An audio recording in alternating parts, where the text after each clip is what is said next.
Referentas Río Negro. Entrevistas a mujeres que hacemos política a lo largo y ancho de la provincia. Referentas TAS. Yo creo que en realidad hay que pensar la política como pienso la militancia también, ¿no? Que es una forma de pararte en la vida. Yo creo que es una forma de vida. En general, constantemente hacemos política. En cada uno desde el rol que nos va tocando en esta sociedad hacemos política. Creo que es una construcción que hacemos todas, todos, todes, independientemente de las personas que se crean apolíticas, es una manera de hacer política. Si me preguntas así de manera personal, es algo como que te usa, te maneja para su propio beneficio o el beneficio de ciertas personas. Tendría que ser al revés, ¿no? Todo lo contrario. Yo soy una artista visual, una artista plástica, una ilustradora, muralista y todo el tiempo estoy haciendo. Entonces la política para mí es hacer en grupo. Es la posibilidad de poder ejercer mis derechos y mis responsabilidades y de poder, junto con otros, de poder pensar cómo lograr justamente una sociedad un poco más justa. Es una oportunidad para construir colectivamente. No se puede hacer política en soledad, no hay forma, digamos, siempre construís con otros. Y militar políticamente es siempre con otros y con otras. Entonces es una oportunidad de transformación, porque lo colectivo siempre te lleva a la transformación.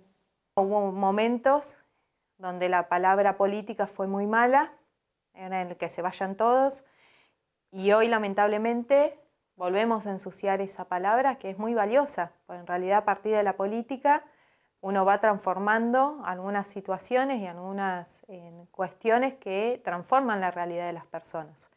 Y es la herramienta más buena que podemos llegar a tener cualquier ciudadano.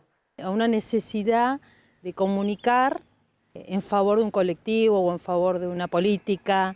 Para mí es llevar la voz de diferentes personas, de ayudar a las personas, de llegar a las personas, pero de una manera solidaria. Y no es mala palabra.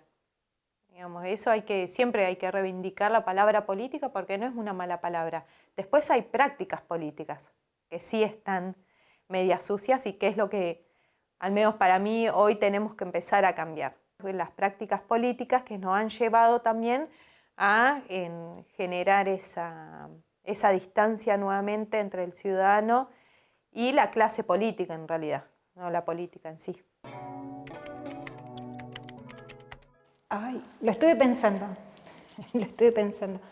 En la secundaria, en plena dictadura, había un centro de estudiantes y ahí fui delegada casi por casualidad, porque en primer año no nos conocíamos y esa casualidad hizo que tuviera que exponerme a empezar a hablar en público.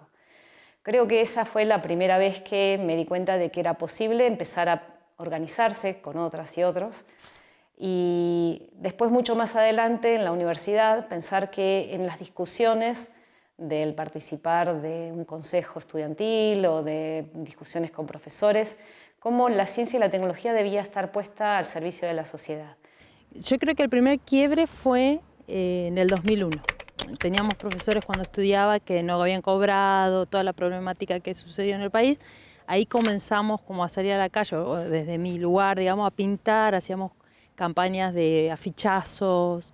Ahí creo que fue la primer quiebre con la política, digamos. Cuando nos dijeron el 2 de abril que se había recuperado Malvinas y que todos teníamos que ir a la plaza y no sé qué, yo dije una barbaridad en ese momento que me parecía que era un horror lo que iba a pasar. Y creo que mis primeras rebeldías del secundario fueron políticas. Y de ahí encaramos. Hay como momentos muy específicos. Yo me acuerdo cuando era chica, mi viejo militaba. Entonces como que yo viendo esas acciones era como que, wow, esto es re lindo. Desde el lado de la militancia más que nada. Y después en la secundaria.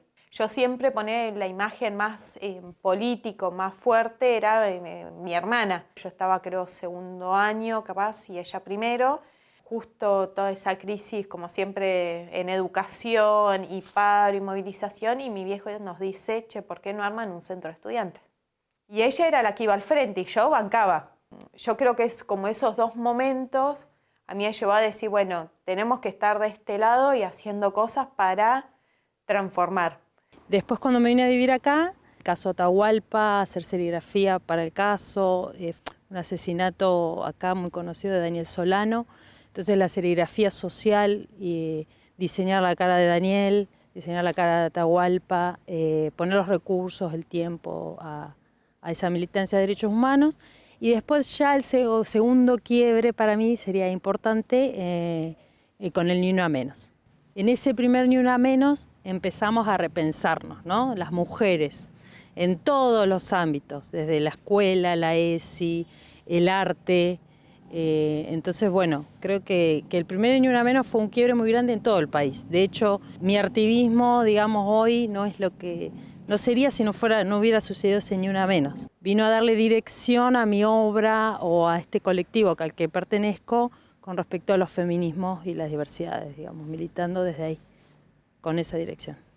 Creo que fue cuando empezamos a agruparnos, empecé a asistir a capacitaciones, a reuniones, a salir de este espacio que es mi hogar, a salir tan solamente acá al INTA, ponele, o acá al IDEBI, en cualquier invitación que te dieron, ¿viste? Que como para formar parte, porque también fueron mujeres las que impulsaron eso. Como que ahí es que me di cuenta de que, bueno, quiero llevar esa voz, quiero hablar de la gente que está, que no se la escucha, de las mujeres que no se las escucha. Militar no es fácil en este ámbito, ¿no? Porque de hecho he recibido como crítica, qué lástima que se dedique a la política, ¿no? Como una crítica, porque digamos, si solo me dedicara a las cuestiones académicas me iría mejor o podría tener otras oportunidades o sería más valorada la tarea que se hace. Cuando yo, sin embargo, creo que son las dos cosas. Creo que haberlo conocido a Juan Graboy fue para mí una gran oportunidad de darme cuenta de que lo que hacía en el laboratorio podía llegar a, en una parte, resolver lo que en los barrios necesitaban para poder calefaccionarse o para poder tener un estándar de vida un poquito mejor y poder ayudar un poco en ese sentido. Y ahí empecé a pensar de que en mi plan de trabajo de CONICET podía empezar a incluir lo que hacía los fines de semana, que era poder acompañar a una cooperativa en cuanto a desarrollar un comedor comunitario o cómo poder pensar en que era necesario y entender los sistemas de calefacción que se utilizaban en los barrios más populares. Me parece que el empezar a hacer esas cosas fue lo que me ayudó a poder decirlo en voz alta, porque hasta ese momento era muy difícil decir las cosas en voz alta. Entonces, bueno, desde ahí empezar a tratar de poner mi granito de arena, a tratar de pensar cómo contribuir y cumplir el rol que nos toque, digamos, sin buscarlo, sin pensar de que como referentas o referentes de estos espacios, nuestro rol es estar al servicio de, no prevalecer. Así bien específico, capaz que no lo he sentido. Muchas, pero no pasaron, siguen pasando. Sí, hay varias. Hay varias. Cuando tuve el premio L'Oréal por la mujer en la ciencia en Argentina, y en ese momento yo afirmaba no haber sufrido personalmente ninguna discriminación, ¿no? Y es interesante el haber podido revisar lo que yo misma podía decir y lo que yo misma escucho de otras mujeres o, digamos, minorías en algunos ámbitos en el que nos cuesta en la propia historia descubrir lo que a veces es más fácil ver que pasa a otras personas. Digamos, como que la gran violencia que seguimos sufriendo es estructural, ¿no? Es patriarcal. Digamos, seguimos con las bajas autoestima y no mostrando nuestro arte por una violencia que viene desde hace años, digamos. Recién ahora estamos conociendo pintoras mujeres, porque las pintoras era del ámbito de lo doméstico, podían pintar pero en casa, ¿no? No podían mostrar. Entonces recién ahora se están empezando a mostrar aquellas artistas que quedaron en el olvido. Y nosotras comenzando a mostrar lo que sabemos hacer y lo que nos gusta hacer y poder vivir del arte, ¿no? Que eso sería como el objetivo principal. Es difícil en realidad tomar la definición. Por mandato familiar también tenía muy claro que no importaba dónde yo fuera a trabajar, me tenía que afiliar. Entonces, claro, entré en una escuela de Cutralcó y me afilié a TEN. Y después vine acá y me afilié a UNTER y empecé en el sindicato. Y era el tiempo en que las compañeras preparábamos el café, armábamos todo, llevábamos las sillas, pero pocas en espacio de decisión. Y una de las cosas que siento que todavía sigue siendo parte de esos micromachismos es cómo te van bajando la voz, que es cuando estás, por ejemplo, en una asamblea o en una reunión de toma de definiciones, tomas la palabra, tirás la idea, lo que vos querés, está todo bien, se escucha, después pasa toda la ronda y el varón, el referente, dice exactamente lo mismo que vos dijiste y todo el mundo te aplaude. Entonces vos te quedás ahí diciendo, no, pará, fue mi posicionamiento, no fue el tuyo. Pero bueno, en esas cosas siempre sentí que hay una situación de violencia simbólica porque ignoran tus ideas y aplauden a otros. Y no es porque te tengan que aplaudir a vos, sino es el reconocimiento de todas las voces que están ahí. Y me doy cuenta de que muchas veces me callé muchas cosas porque no podía decirlas. Eso, que las ideas que presentamos frente a determinados lugares, empezar a ver cómo hasta que no las valida una persona de sexo masculino, no se visibiliza esa idea, ¿no? Y querer imponerla más fuerte es sentirse la histérica, la loca, ¿no? O sea, esos epítetos que suelen quedar por lo bajo y que encima muchas veces ni siquiera son personas que son capaces de sentarse a decirlo de frente, ¿no? Como que son muchos rumores que van por atrás. La última vez que estuve en una reunión para el consejo del INTA, ahí me pasó algo particular con un referente de la agricultura, de los productores. Yo soy una persona, si bien defiendo mucho mis pensamientos, mi ideología, como que no me dejo que otra persona me calle. Si bien no me gusta generar problemas, pero tampoco me gusta que me callen. Así que se me dio ahí un tire y afloje, como que diciéndome, usted no está acá para hablar, usted está invitada para escuchar o algo así. Lo sentí como que mal, de una manera, la agarré de una manera mal, pero no me callé. Y como que hay personas que no aceptan que las mujeres hoy en día tengamos la voz en ciertas áreas que a ellos les corresponde o que quisieran seguir como que dominando, ¿no? Otra situación que me ha pasado acá cuando yo soy candidata suplente de la suplente a diputados, es un acuerdo que hace el Movimiento Evita con, en este caso era Martín Soria. Y acá yo no les pedí permiso al PJ y acá local. Que yo decía, bueno, les aviso, ¿y qué hago? Y yo recién iniciando, digamos, en la rosca, me dijo, no, esto es un acuerdo que hacemos y listo, digamos, de allá, y sos la candidata, listo. Y yo creo que eso dolió mucho también, dentro de los compañeros hombres principalmente. En vez de ser un orgullo, primera candidata y después llegar a ser diputados también, que un tipo me esté disputando cuando había una ley que tenía que asumir yo y que hicimos toda una campaña, digamos, diciendo, bueno, a futura diputada, porque María Emilia había ganado no sé qué, y después llega el momento, tuve que asumir, creo que 10 días después, judicializar, todo porque un tipo dijo, no, quiero ser yo, cuando hubo acuerdos y conversaciones previas. Bueno, creo que fue un antecedente igual que abre caminos a otras compañeras, digamos, que la van a pensar. Y después yo creo que ser mujer, peronista y joven, siempre tenés que dar explicaciones. Siempre. Y otra de las cuestiones que sí, ser madre y militar tuvo un costo alto, muy alto. Cuando hice el primer ayuno acá, Iñaki todavía tomaba teta, tenía 2 años. Y me lo llevaban a la carpa y después iba a trabajar y después venía y a veces sentí las miradas como diciendo, esta está un poco loca. Pero ahí le tengo que agradecer al pediatra porque yo tenía la culpa de estudiaba, trabajaba, militaba, cuando atendía al pibe. Me lo llevaba a todos lados y entonces el tema era, no podés, los niños tienen que estar en otro lado, no se pueden exponer. Y en ese momento se lo planteé al pediatra y me dijo, mira, está re sano y además, mientras esté con vos está bien. Y si vos estás bien, ese pibe va a estar bien. Listo, me sirvió para los 3.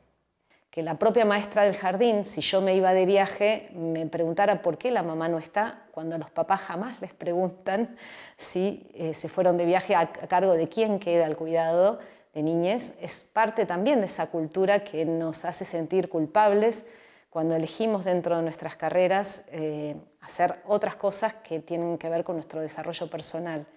Más allá de que yo pueda valorar mi rol materno, entiendo de que muchas veces nos sentimos culpables todo el tiempo, y ese sentirse culpable todo el tiempo es parte de esa violencia que sentimos que se ejerce sobre nuestras personas a lo largo de la carrera. También que ciertas cosas lleven más tiempo, ¿no? O sea, la tesis de doctorado me llevó más tiempo a quien fue mi exmarido, porque tuve 2 hijos en el medio. Y eso me lleva a revisar, bueno, ¿por qué? Porque justamente, digamos, más allá de que se comparten y se distribuyen las tareas, yo no puedo quejarme de eso, sí puedo ver que ciertas cosas son más difíciles de poder explicar. Esas son las micro, digamos. Después hay otras veces que sabemos que no nos eligieron por ser mujer, dar concursos a docencia en el área de ingeniería y saber que eligieron al hombre y no a la mujer que, digamos, dio ese concurso, me ha pasado, estando exactamente en el mismo lugar. Bueno, ese tipo de cosas que por ahí son difíciles de señalar, y eso se ve en la estadística, no es algo que se pueda mostrar a veces tan directamente, ¿no? Todavía sigue habiendo una brecha entre un 70% de las obras de los hombres se muestran y un 30% que damos las mujeres, digamos, todavía es mucha la lucha que hay que dar, y las artistas visuales o plásticas, dentro de la escala, que ya que cultura es bajo el presupuesto en todo lo que tenga que ver con cultura, somos las más vulneradas, porque nunca en mi vida me pagaron por colgar un cuadro. Siento orgullo de ser rionegrina, no lo voy a negar. Creo que podemos dar mucho más y que podemos cuidarla. Vivir en un lugar donde tenés el agua a disposición, tierra a disposición, tener un clima que si bien es frío pero es muy hermoso, para mí no lo cambiaría. Creo que hay muchas oportunidades acá y han sido muy generosos la comunidad en abrirnos espacios para poder hacer, digamos. Yo nunca he recibido un rechazo. No han financiado, pero sí nos ha facilitado, digamos. A mí lo que me genera es tristeza a veces ver que teniendo una provincia tan rica, hoy tengamos vecinos y vecinas que no coman, o que tengamos gente sin laburo, cuando podríamos generar muchas fuentes de trabajo. En una provincia rica, digamos, ¿no? Que tenemos muchas economías regionales, donde esas economías regionales viven de crisis en crisis, pero porque justamente la política y la práctica política no la está viendo, ellos no la ven. Y estamos hablando de un apoyo a la ley de bases en estos tiempos complicados, digamos, donde, bueno, pensando en la cultura, siempre fuimos el último orejón del tarro. Creo que es muy poco lo que se hace y no creo que haya una política que acompañe eso. Me parece que acá en Río Negro el problema más grave que tenemos es que tenemos pocas referentas políticas y es una política más de varones o más atravesada por el patriarcado, porque las referentas políticas de algunos partidos replican lo mismo. Y además es sumamente paternalista la forma de hacer política acá. Y aparecen esas figuras fuertes que es como los que vienen a ordenar todo y el resto espera que las cosas se ordenen.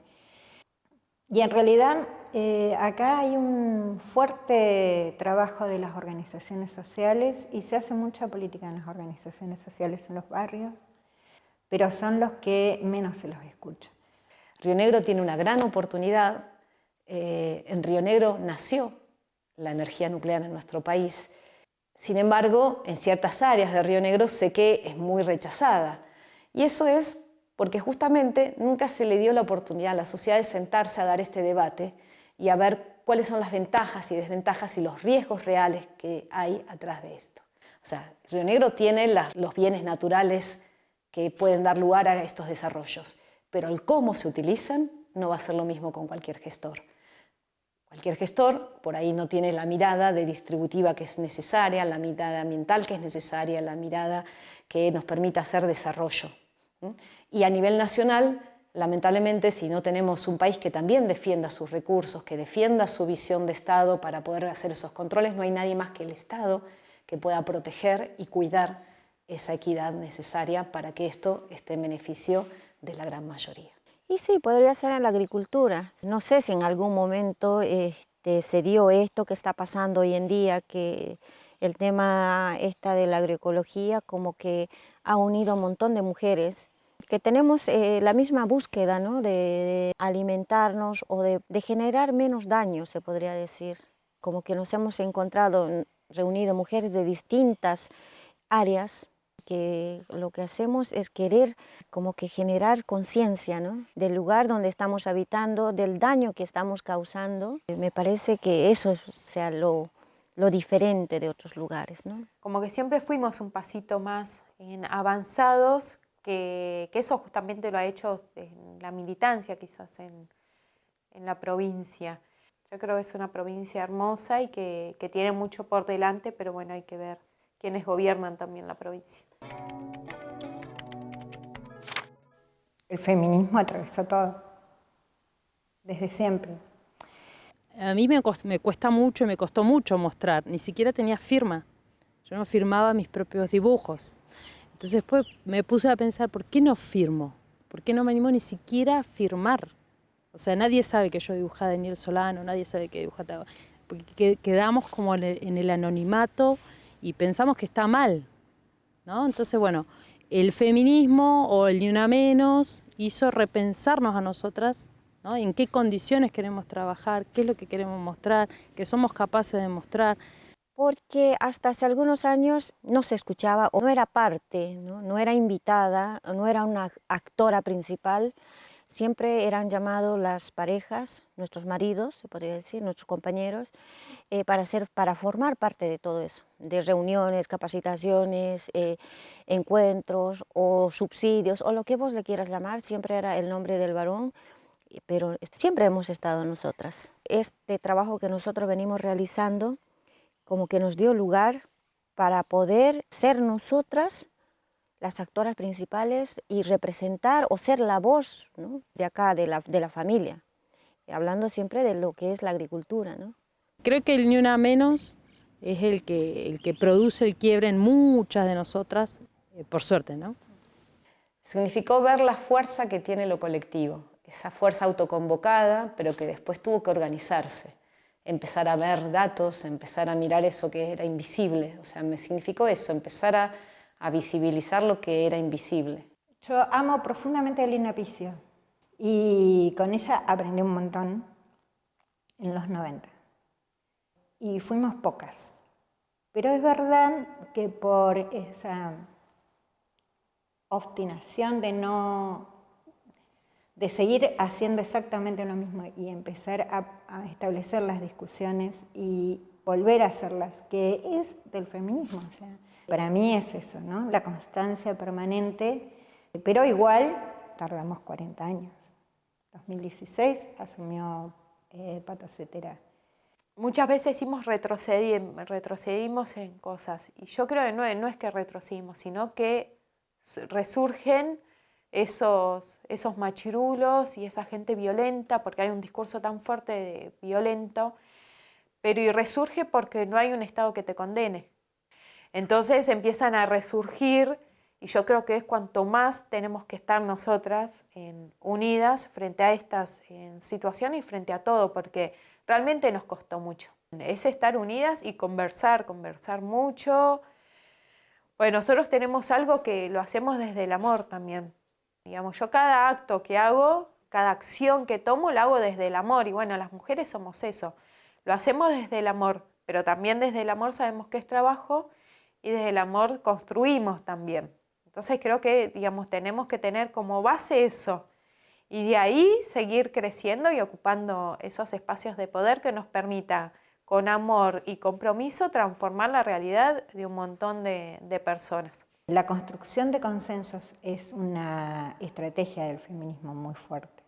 Y eso implica que puedas sentarte a discutir con todas las voces puestas y no escuchando para responder, sino escuchando para dialogar. Y eso falta.